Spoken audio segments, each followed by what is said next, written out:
ఏలూరు జిల్లా కొయ్యలగూడెంలో పోలవరం నియోజకవర్గ విస్తృత స్థాయి సమావేశం నిర్వహించనున్నారు. మాజీ ఉప ముఖ్యమంత్రి ఆళ్ల నాని ఈ కార్యక్రమానికి హాజరయ్యారు. రానున్న ఎన్నికలలో ఏలూరు ఎంపీగా కారుమూరి సునీల్, ఎమ్మెల్యేగా తెల్లం రాజ్యలక్ష్మిని గెలిపించాలని పలువురు నాయకులు కోరారు.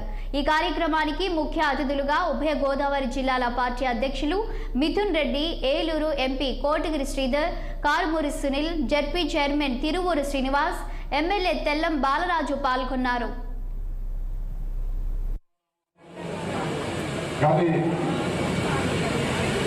అనేక కారణాల వల్ల ఆలస్యమై ఈరోజు మనం ఈ కార్యక్రమం పెట్టుకునే పరిస్థితి వచ్చింది. మన పోలవరం నియోజకవర్గం గురించి మాట్లాడాలంటే జగనన్న పార్టీ పెట్టినప్పుడు పార్టీ నిలబడడానికి పార్టీకి బలాన్ని ఇచ్చిన నియోజకవర్గం మన పోలవరం నియోజకవర్గం.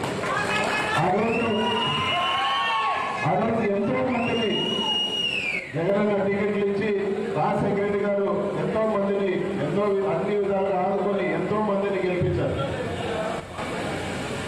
ఎంతో నమ్మకంగా ఉంటారనుకున్న వాళ్ళందరూ కూడా మోసం చేసిన తరుణంలో మన బాలరాజు గారు ఎన్ని ఇబ్బందులు ఉన్నా కూడా, ఎన్ని ప్రలోభాలు పెట్టినా, కోట్లాది రూపాయలు ఆశ చెప్పినా కూడా ఆ రోజు జగనన్న వెంటే నిలిచినారు.